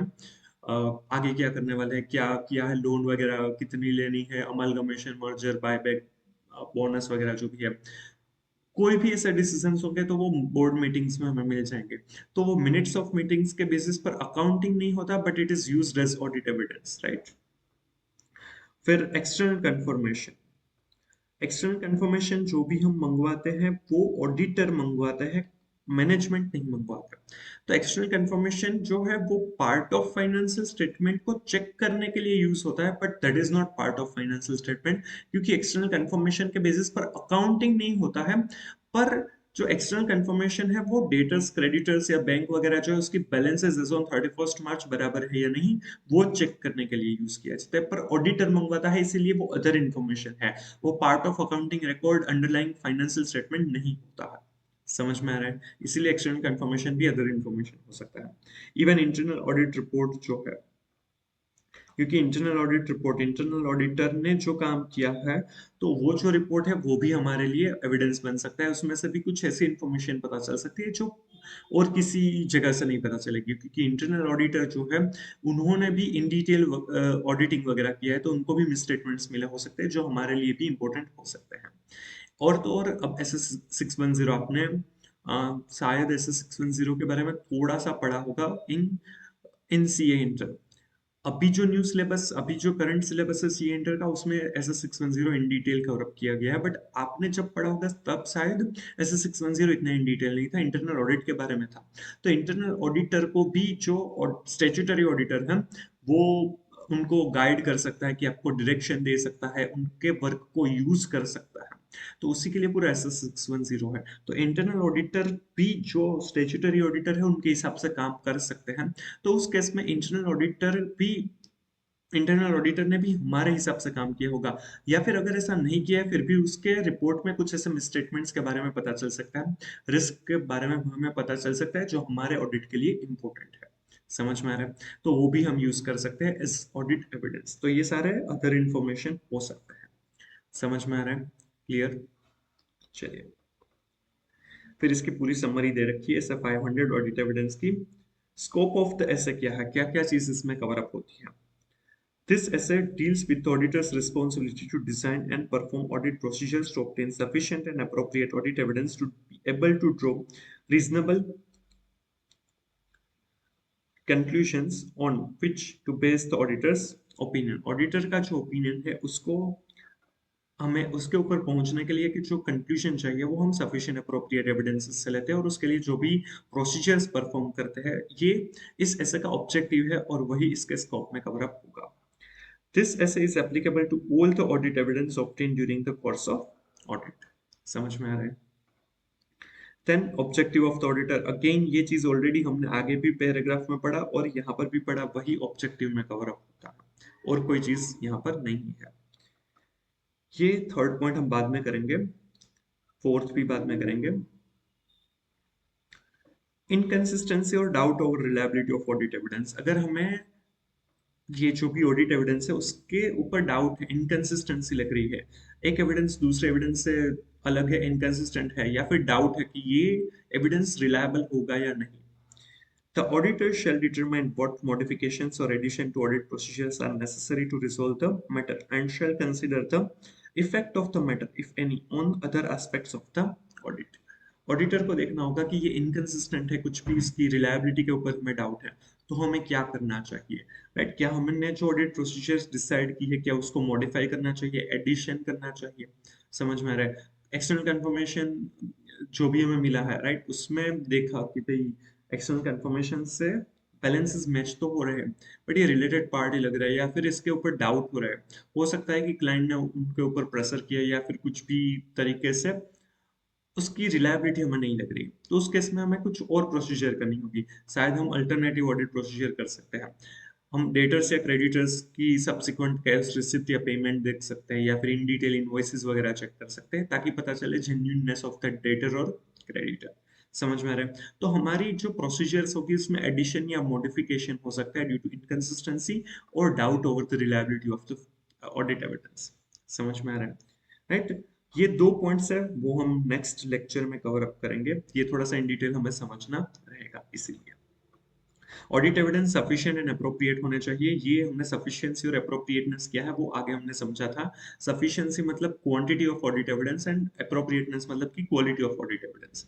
कितना सफिशिएंट है वो डिपेंड करता है कुछ चीजों के ऊपर, उसके फैक्टर्स भी आपने सी इंटर में पढ़े थे, राइट? कि अगर कोई भी असर्शन जो है वो मटेरियल है, material to the financial statement है, तो वो जो मटेरियल है उसको हमें कंसिडर करना चाहिए। मटेरियल मटेरियल असर्शंस क्या होंगे, राइट? अगर मटेरियल असर्शंस है हायर द मटेरियलिटी तो हमें मोर एविडेंसेस चाहिए, अगर मटेरियलिटी कम है, लोअर मटेरियलिटी है, तो हमें लेस एविडेंसेस चाहिए। वैसे ही अगर रिस्क ज्यादा है, हायर द रिस्क, तो हमें मोर एविडेंसेस चाहिए, लोअर द रिस्क हमें लेस एविडेंसेस चाहिए। Then size and characteristics of the population. अगर जो भी पॉपुलेशन है, राइट, वो जो पॉपुलेशन है उसमें क्या है कि पॉपुलेशन है उसकी जो साइज है, राइट, वो स्मॉल है और होमोजीनियस ट्रांजैक्शन है, एक जैसे ही ट्रांजैक्शन है, तो आपको लेस एविडेंसेस चाहिए। बट अगर लार्जर पॉपुलेशन है और हेट्रोजीनियस ट्रांजैक्शन है तो आपको मोर एविडेंसेस चाहिए, राइट? तो ये सफिशिएंसीज के ऊपर डिपेंड होती है। अप्रोप्रिएटनेस जो है वो relevance and reliability of the audit evidence के ऊपर डिपेंड करती है। आपको जो चीज करनी है उस हिसाब से आपका रिलेवेंट ऑडिट एविडेंस डिसाइड होता है। अगर आपको इन्वेंटरी का वेरिफिकेशन करना है, मतलब कि अगर आप फिजिकल वेरिफिकेशन कर रहे हैं तो उससे एग्जिस्टेंस पता चलेगा कि वो इन्वेंटरी एक्चुअल में एग्जिस्टेंस है या उसकी एग्जिस्ट करती है या नहीं। बट फिजिकल वेरिफिकेशन से हमें उसकी वैल्यूएशन पता नहीं चलेगी, वैल्यूएशन के लिए शायद हमें रिकैलकुलेशन या अदर प्रोसीजर करनी पड़ेगी, फिर से हम वैल्यूएशन करेंगे, ऐसा कर सकते हैं। लैंड या बिल्डिंग का अगर हमें ओनरशिप चेक करनी है तो फिजिकल वेरिफिकेशन से नहीं पता चलेगा, उसके जो टाइटल डीड है, सेल डीड है, वो चेक करना पड़ेगा। तो अलग अलग प्रोसीजर के लिए अलग अलग एविडेंसेस रिलेवेंट हो सकते हैं। समझ में आ रहा है? रिलायबिलिटी जो है कि ये एविडेंस रिलायबल है या नहीं, तो उसके लिए 5 जनरलाइजेशन हमें बताए गए थे कि अगर एक्सटर्नल एविडेंसेस है तो वो मोर रिलायबल है, इंटरनल एविडेंसेस भी रिलायबल है अगर internal controls are operating effectively. समझ में आ रहा है? जो ओरिजिनल एविडेंसेस है वो ज्यादा रिलायबल है रादर देन फोटोकॉपीज या स्कैन डॉक्यूमेंट्स, क्योंकि उसमें कुछ गलत हो सकता है। प्लस अगर एविडेंसेस जो है वो directly obtained by the auditor है तो वो ज्यादा रिलायबल है, लाइक एक्सटर्नल कंफर्मेशन। और डॉक्यूमेंट्री एविडेंस जो रिटर्न फॉर्मेट में है वो ज्यादा रिलायबल है rather than oral inquiries, right? क्योंकि उसमें लोग पलट जाते हैं, ऐसा हो सकता है। तो ये 5 जनरलाइजेशन है, बट हाँ उसके भी एक्सेप्शन हो सकते हैं, जैसे कि एक्सटर्नल एविडेंसेस अगर रिलेटेड पार्टी से या फिर अननॉलेजेबल पार्टीज के पास से मंगवा है तो वो इतने यूजफुल नहीं होगा। तो वो रिलायबिलिटी के हम जनरलाइजेशन को कंसिडर करेंगे, बट उसके साथ हमें उसके एक्सेप्शन को भी ध्यान में लेना होगा। तो ये सफिशिएंट और अप्रोप्रिएट ऑडिट एविडेंसेस हमें ऑब्टेन करने हैं, यही हमारा एसए 500 का ऑब्जेक्टिव है, उसी के लिए हम ऑडिट प्रोसीजर्स करेंगे, राइट? तो ये थोड़ा सा हमने एसए 500 समझा, बाकी का हम नेक्स्ट कल के जो लेक्चर है उसमें कवर अप करेंगे, उसके साथ इसके क्वेश्चंस भी कवर अप करेंगे, right? So stay tuned for this same. आपको ये वीडियो अच्छा लगा तो please like and share the video, comment if you have any doubt, suggestion और रिव्यूज। और अगर आपको कल का लेक्चर अटेंड करना है लाइव ऑन गूगल मीट तो आप मुझे कमेंट कर सकते हैं, मैं आपको उसकी लिंक प्रोवाइड कर दूंगा। Thank you so much, stay tuned.